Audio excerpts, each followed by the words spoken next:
Alright YouTube, this is Don with the Bare Basics. Today we're going to see if we can fix my grill. For those of you who know me, I've had this grill for like 8 years now.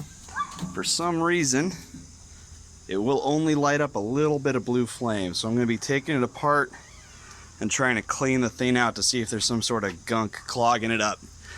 Obviously, before I get too far into this, if you're going to be doing something similar to this, you want to make sure the propane is off. And you might as well just go ahead and disconnect it. Of course, I really cranked this thing on here last time. Alright. Now, tool-wise for this, I've only taken it partially apart before, so I've got one of my screwdriver sets. You can get that for, I think, $9 at Harbor Freight. Pretty nice little set. And then I've got all my tools here just in case I need some extra stuff. I suspect I'm probably going to need some flathead screwdrivers and a couple of pliers. I don't know if I'm going to need needle nose or just standard pliers, but I know once I get a couple of these pieces off, I'm going to need at least a flathead screwdriver. And then, I don't know how well you can see that, but I'm probably going to have to take that apart as well. So this is going to be interesting. Alright, so I took off the top part of the grill and the coal underside, which was only a little dirty. And now we got to take this apart. So basically the plan here is to get these tubes out of here, take out these screws here, probably have to take out the screws keeping them locked down here, and then take this whole piece out. We're going to have to disconnect it over here too. And then try and clean these bad boys up, shake any gunk out of them. And then after we get those apart, we'll get underneath here and start messing with all of that. So I'm going to try and start this. Of course, one-handed might be a little challenging here. Oh, sweet, okay. I was expecting that to be a lot more gunked up. Now, I'm using a Phillips head here, but honestly, once I get a little frustrated because of the way these screw heads are, these are 5/16. Make sure you keep track of where your screws go. Because of that, probably it doesn't look like I have it in my bag right now. I might have to go downstairs and get it. But I might switch to a different screwdriver. But let's see how annoying this is to get these out.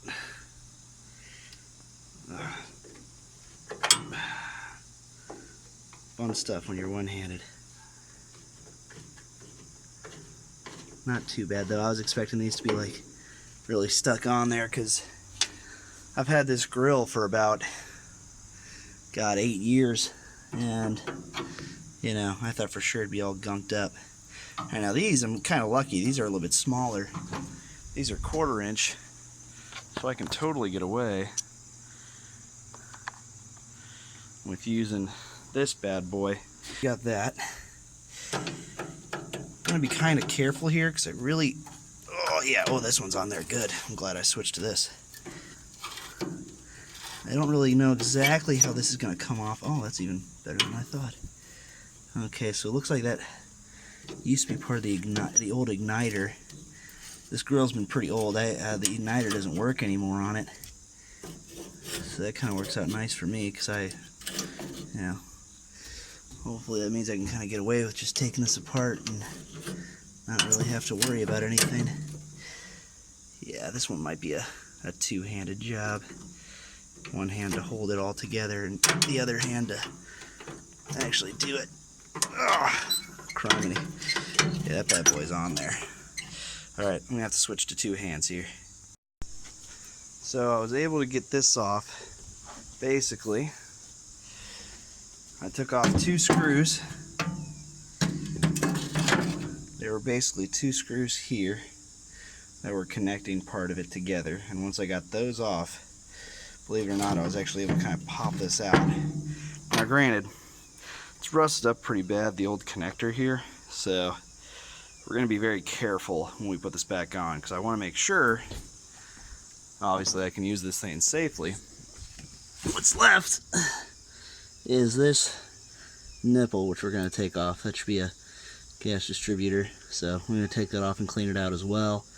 I might try and take this plate off. This is where the old dials were. I might try and take that off too, see if maybe a valve's messed up or something in there or clogged, but that's definitely one of the important parts I want to get taken off and cleaned out. Now we just gotta do the same thing to this one. Again, you can see how rusted up that is, because this thing's old. I had it for 8 years, but it actually belonged to someone else before I owned it, so I'd have to imagine this thing's probably over a decade old. Yeah, see, we're wiggling a lot. Maybe I'll kind of hold it down. And yeah.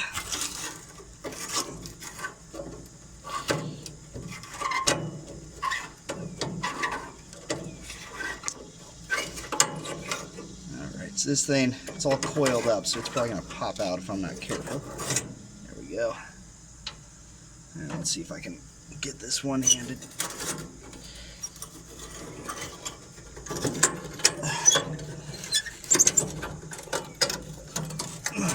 There we go.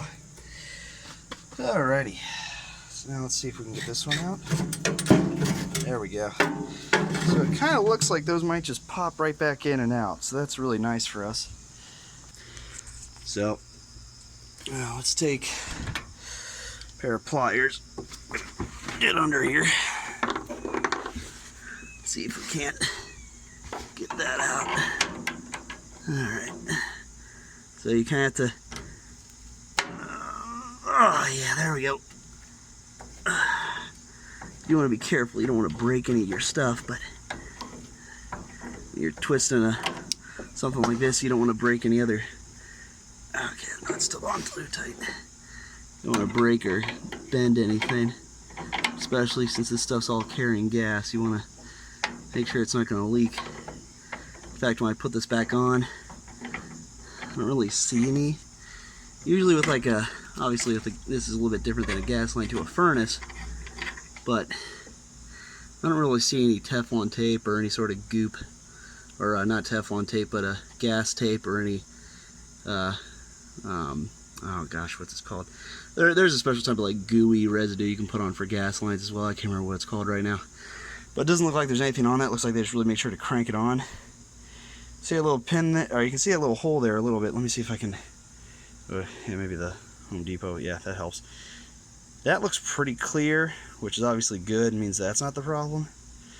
I'll still probably clean this thing out though and make sure that, you know, oh, it looks all good. But obviously it's a pretty small piece, so let's put it up with our screws here. And more of the same with this other one. Oh, I just got hit with a bunch of rust. Alright, this might be, this one seems like it's on a little bit tighter, so I think I'm going to go two-handed with this, but it'll hopefully just be the same as taking that one off. Alright, so we were able to get that second part off. However, just because I already have this all apart and I'd like to get this done the first try, you can kind of see it there. I'm trying to get this to focus. This also comes off. This is the actual distributor. That part's the dial, so it controls how much gas is coming out.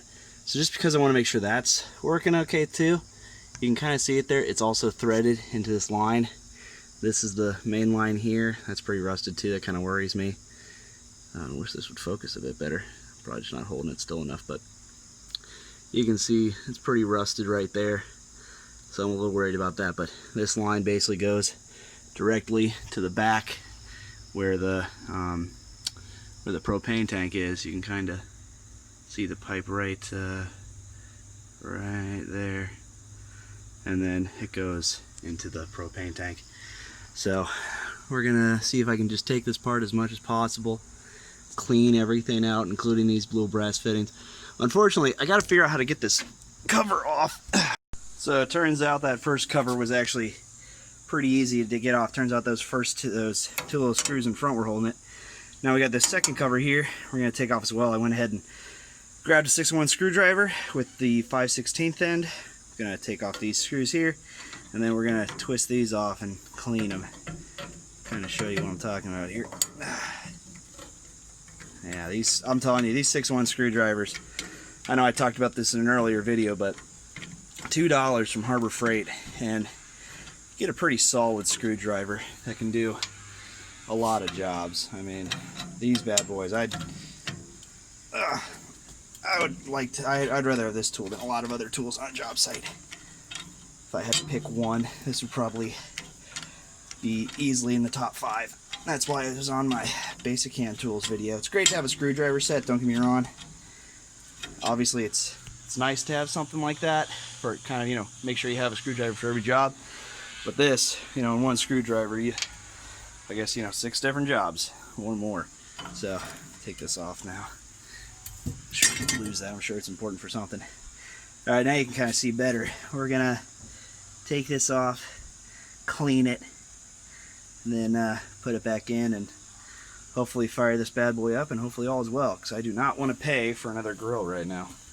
All right, YouTube. So unfortunately, to get this one off, you can kind of see it doesn't really have like a good indentation in the bottom to take it off with a pair of normal pliers. So unfortunately, I did kind of have to crank it up. I don't know if a lot of people would have one of these, but this is a good tool to invest in, a pair of channel locks. It's good to have 2 of them. I've had this one for a long time too.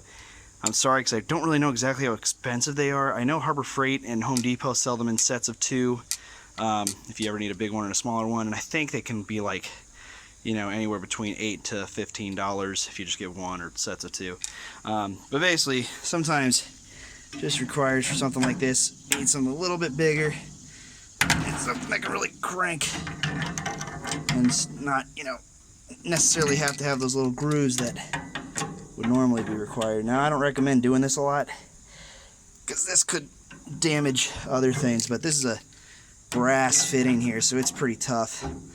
I mean, yeah, I'm sure I'm scratching it a little bit, but I'm not gonna ruin the integrity of this thing or anything like that. Brass is a pretty tough metal. If this was copper, I'll forget about it. It would have been bending by now. But there we go. That's good enough now. So to wash these, I'm probably just gonna have to, you know, they're closed right now. They were in the closed position when I took them off. But what I might do is I might put the dials back on and have them closed and run some water through them, and then open it up and see how good it flows. And maybe kind of want to show you, obviously your grill's probably gonna be different than mine since mine are all a connected tube. Made it a little bit tougher to clean them out, but I'll kind of show you with this one.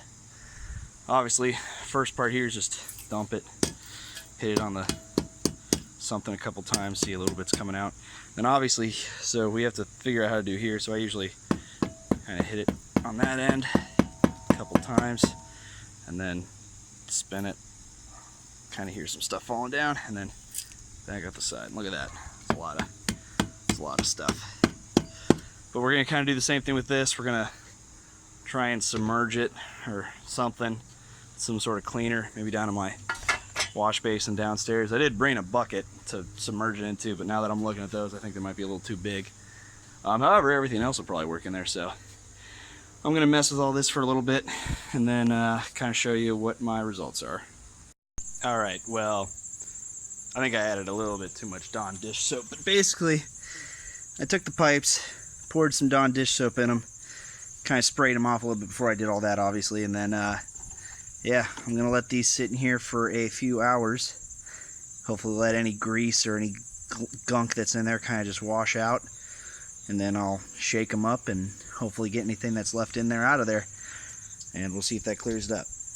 Now, I went ahead and cleaned these, even though they didn't seem that bad. You can see a lot better inside here.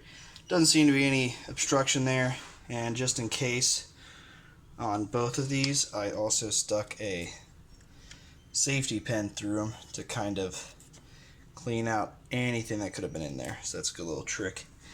These, don't know how well I'll be able to do this with one hand, but basically I ran some water.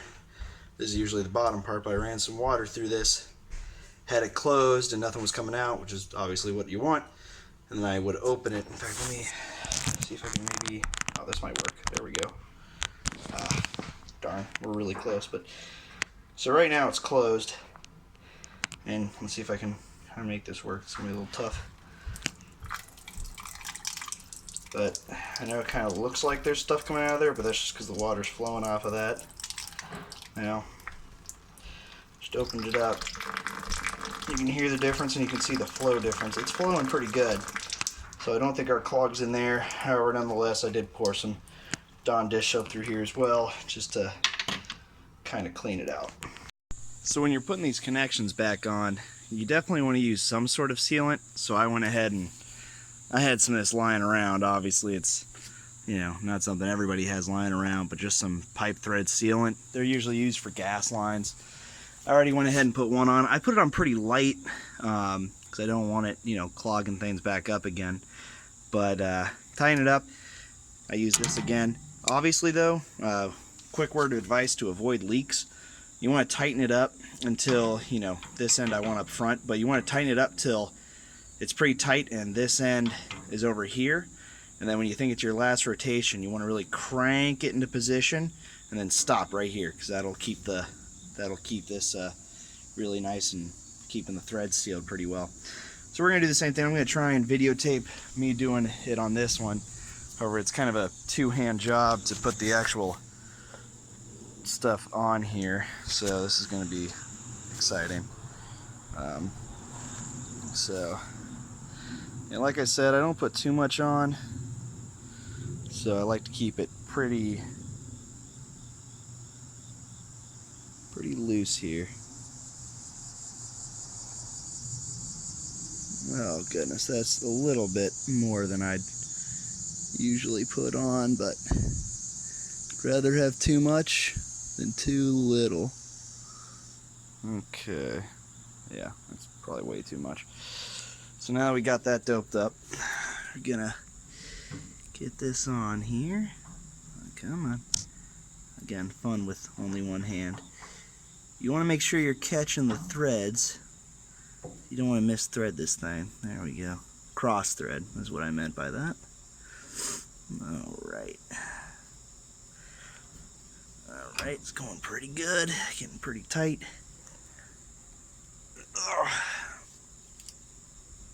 Alright.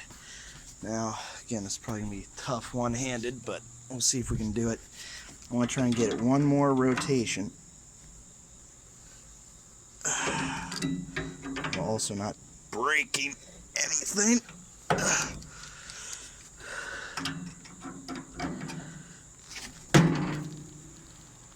I'm probably going to have to go two-handed here, so... Yep, I'm going to go two-handed. Sorry about that, yep, had to go two-handed real quick. Also, I got a little bit on there, so I'm definitely going to have to wipe that off, because I don't want that gunking up the thing. So, there we go. Now, we'll let that set up a little bit. And then we're going to kind of do the same thing. We're going to get these kind of doped up a bit so we can put these back on. Alright, so we took those out of the bucket and sprayed them off a little bit. They actually do already look a lot cleaner. But I'm just going to go ahead and take a scrub brush and clean these off and scrape in there a little bit. See if I can't, you know, make them look a little bit better. Alright, so I got the faceplate cover back on. Just put all the screws back in. The 6-in-1 screwdriver, again, coming in more than handy. They're still currently in the off position. I'll kind of show you underneath.